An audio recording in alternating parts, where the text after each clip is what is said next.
At this point, I'd like to introduce our next speaker, Dr. Manuel Cerejo. He's originally from Cuba.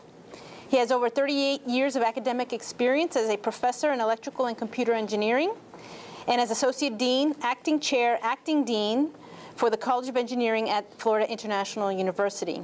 As Associate Dean, he formulated and implemented administration and educational policies at FIU. Dr. Cerejo has over 18 years of industrial experience in design and development of engineering systems. He is presently adjunct faculty at the College of Engineering, University of Miami, and has founded his own engineering consulting firm, Professional Advancement Corporation, where he serves as president. He is the editor and director of the comprehensive document, The Cuban Economy, Blueprint for Reconstruction. He has authored 8 monographs, book chapters, and special reports related to Cuba in areas that focus on telecommunications, power, as well as Cuba's facilities in cybernetic and biological research centers. He holds electrical engineering degrees as an undergraduate, at the undergraduate, master's, and doctorate levels. At this point, I'd like to ask Dr. Cerejo.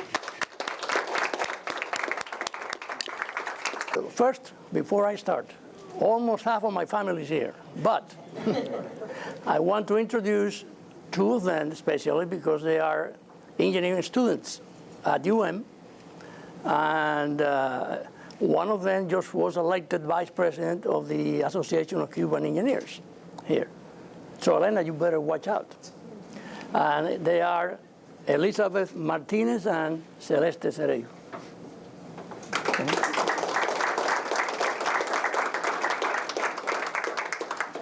The first graph there, you see a green island. Cuba is not that green. I decided to put it green because they have created so many provinces that I don't know how many they are now, or where they are, or how they are called, so I prefer to just put it blank. That's one of the few items where Cuba has grown in the last 54 years. The other red marks doesn't mean the towns with more communists. That's not what I put in red. It means the 7 plants that are left in Cuba to generate electricity. Those are the towns. We are going to refer to them, the name of the plants, where they were built, who built them, technology, and so on. Okay. That gives you the installed capacity that we had in 1959 up to now. You can see a change there. It went up to 1989. There was a crisis there. That's where at that moment, Cuba had 17 plants. Then it started broken down.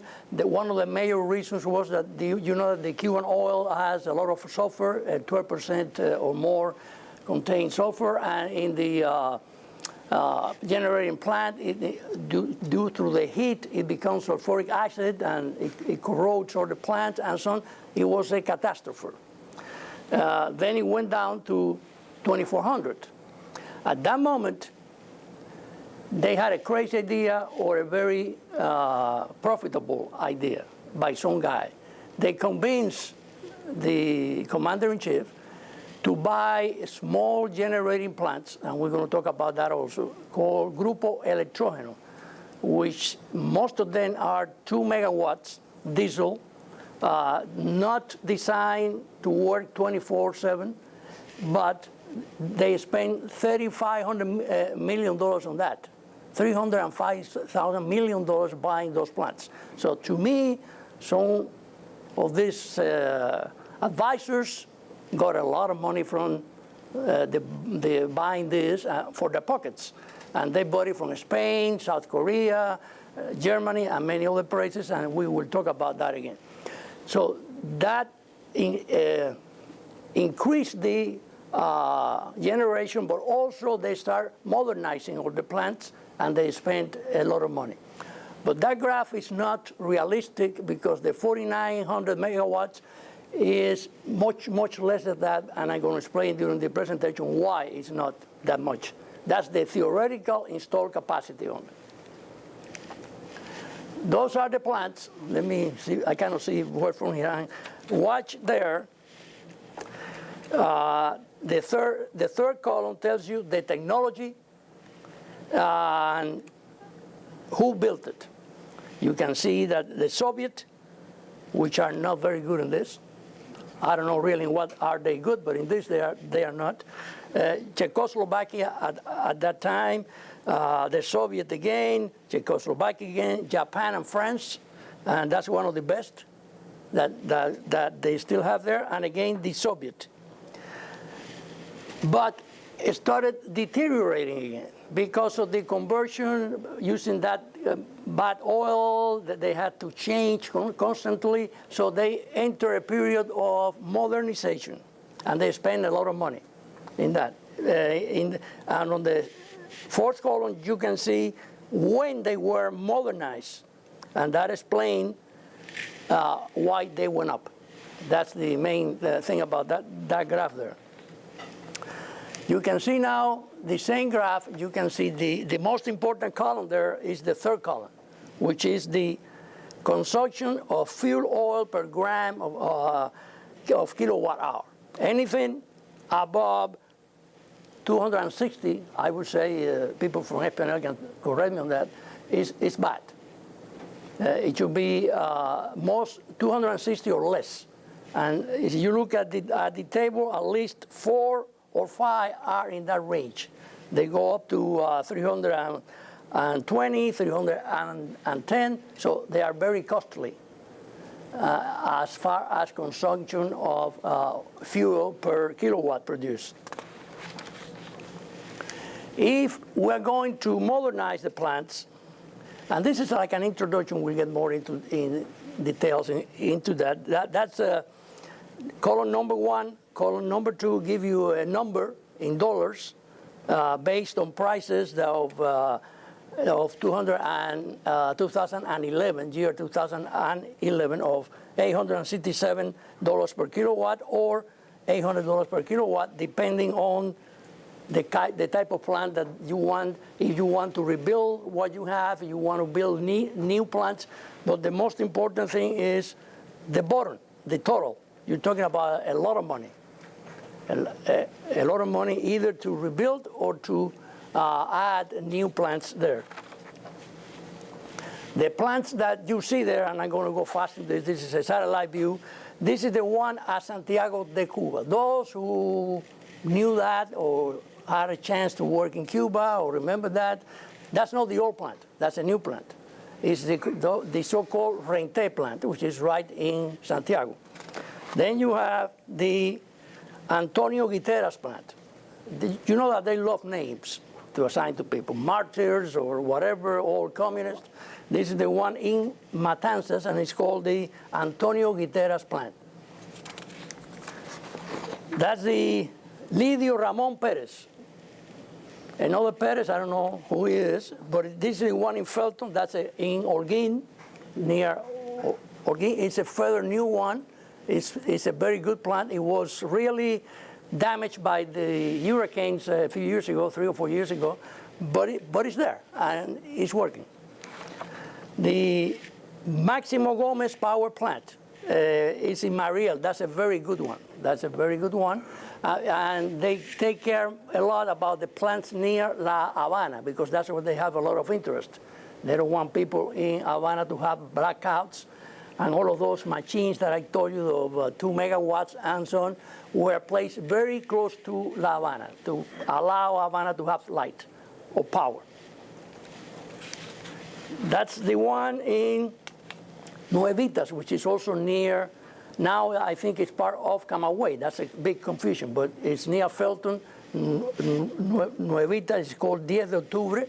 That's a fairly good plant also. And that's the Carlos Manuel de Céspedes, which is in Cienfuegos. It's also a very good plant. And the reason that it's in a good location, and we'll see that later also, there is a pipeline coming from Matanzas to Cienfuegos to provide fuel for this plant. And also, this is right beside the refinery that was first a Russian technology, a disaster again, but then when Chavez was there and they spent a lot of money, they rebuilt it, and finally they have a little better plant, but it's still working at about 65 percent efficiency, and they are building a gasification plant, which I think is also through now, finished, in the same place where I don't know if you remember this, the Jura 1 nuclear plant was tried to be built in Cienfuegos. Okay. And this is the one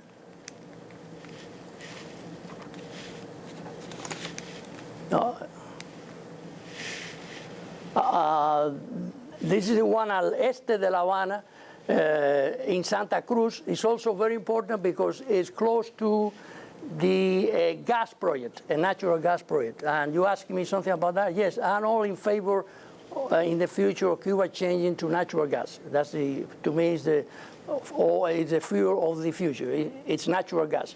And Cuba had an agreement with Sherritt, which is a Canadian company that also has the mines in Oriente. And they have oil wells in here, and they also bring gas. And the project that we're going to see in a few minutes is called Energas, which means energy by gas. And this is one of the plants that uses that, which is near La Habana too. Now, this is the Grupo Electrógeno, which is called in English distributed generation. That happened because they were desperate.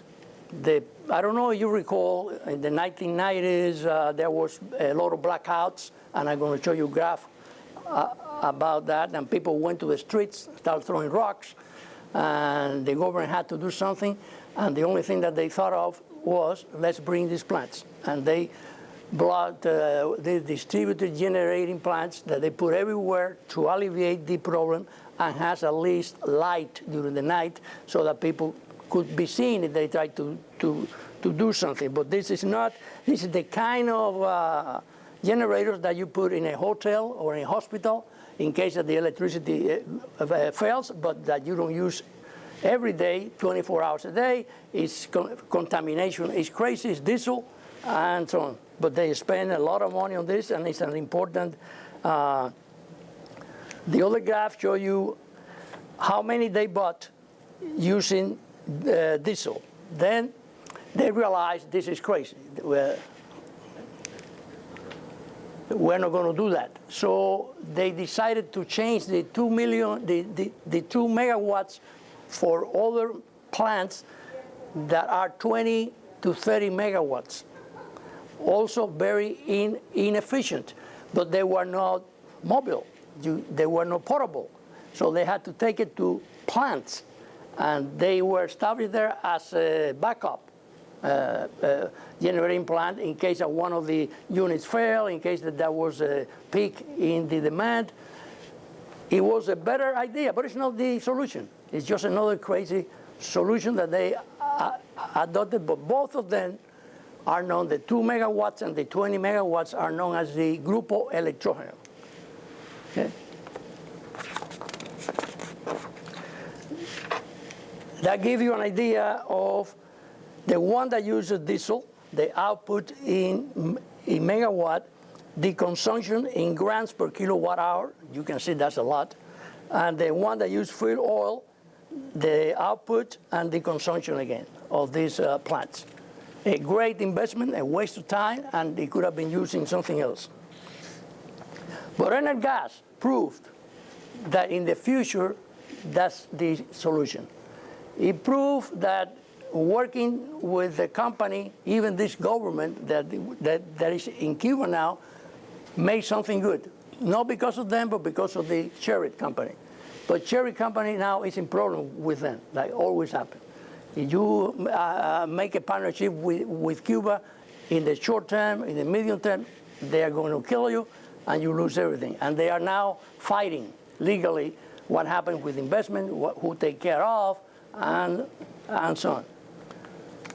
But it is a good example. And at the time that I wrote this, you can read the last line there.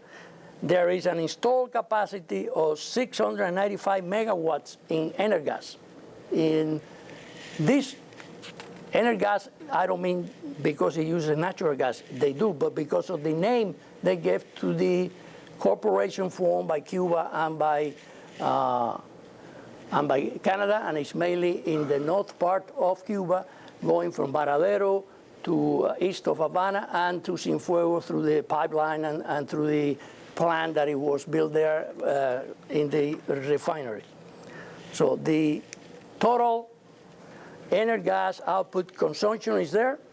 It shows the main ones, which are in Varadero and Boca de Jaruco. The combined cycle is the type of the generating plant. The consumption in BTU and so on. That's a view of the one in Jaruco. I didn't want to show the Varadero for one reason, because I love Varadero. And if I show you there the plant of Varadero, I will be crying here now. So I show the other one, which is more to the east of Havana. But it's the same thing. It's kind of the same thing. And by the way, the oil well in the part of Varadero that goes to Cardenas is dry. It's dry now. It doesn't produce it anymore. Now, the oil refineries in Cuba, they were old, all of them. It gives you the location of each one. They existed before Castro. They just changed the names. And they were owned by U.S., of course.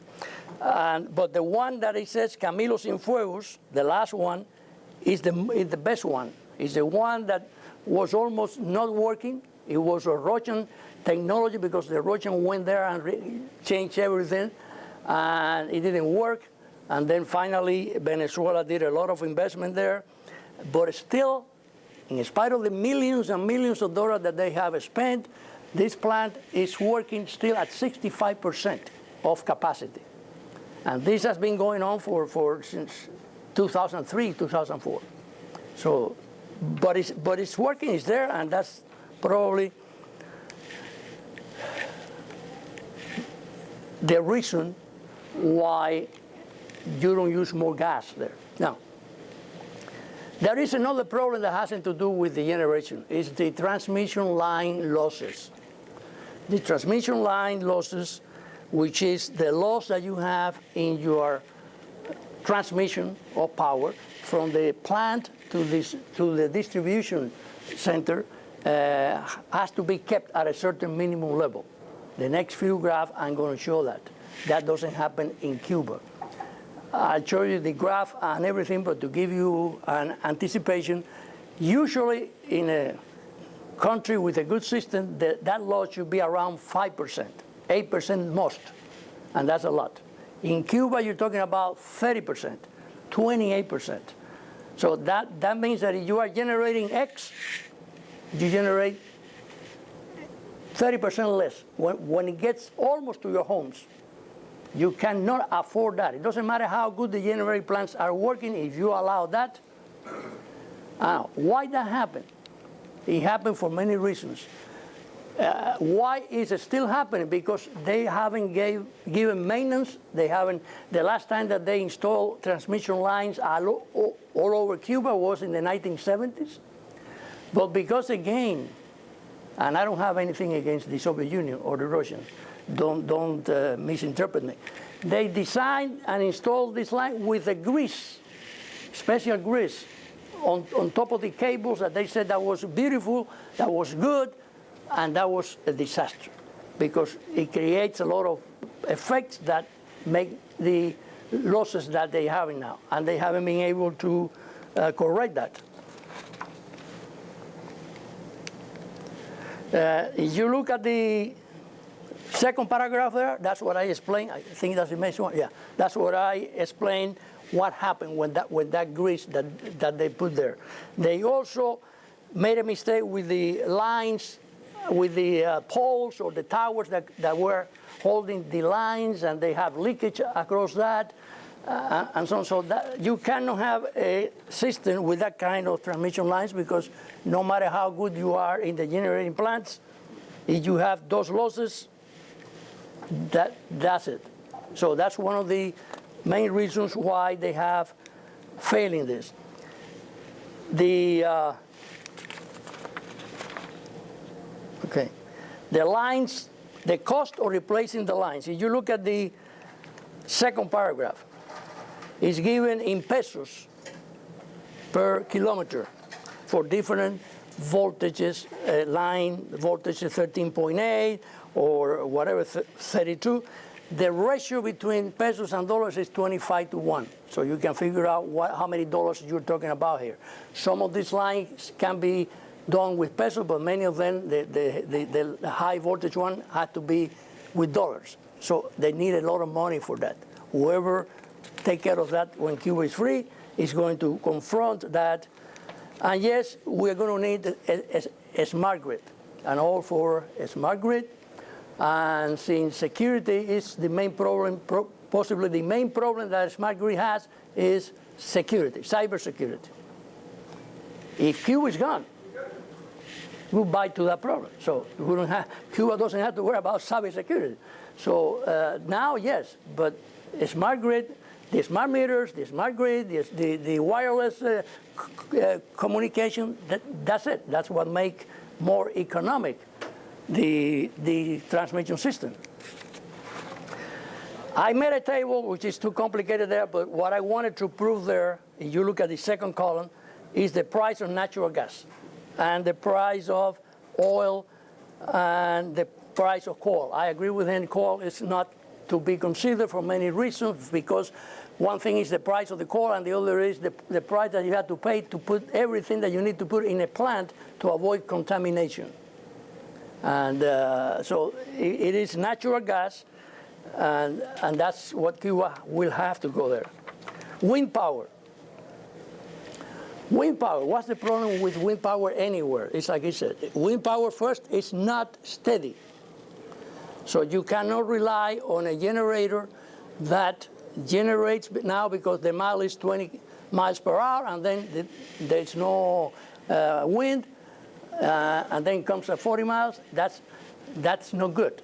And the one problem that the electrical companies have is that still, electricity cannot be storage. And if it is a storage, it is at a very, very, very high price. So, and you cannot either combine a typical a steady flow of electricity going to the grid, going to the transmission line with something that fluctuates, be solar or be wind. That's not the main thing is in certain areas where you can use this, like I said, in certain areas of this country, you can use it. In Cuba, they don't have it that much. Also, you had to be away from the cities because you cannot put a wind farm in the middle of Hialeah. So it had to be away from, and that costs money, because you had to put transmission lines to go from where the wind farm is to where the city is. And that's money. And if you are losing 30% during that trajectory, it's even worse. So the last, I put some examples there of Isla de la Juventud, which I don't know what they call it like that, is Isla de Pinos, the island, those who doesn't know Cuba, the island south of Havana, where they keep the political prisoners for years and years.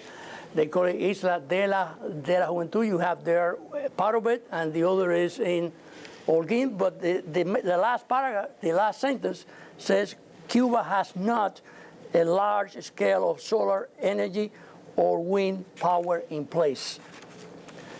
Now, biomass. Yes, biomass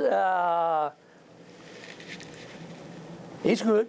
They have a plant in Isla de la Juventud also, which is a mix of fuel and some kind of biomass fuel.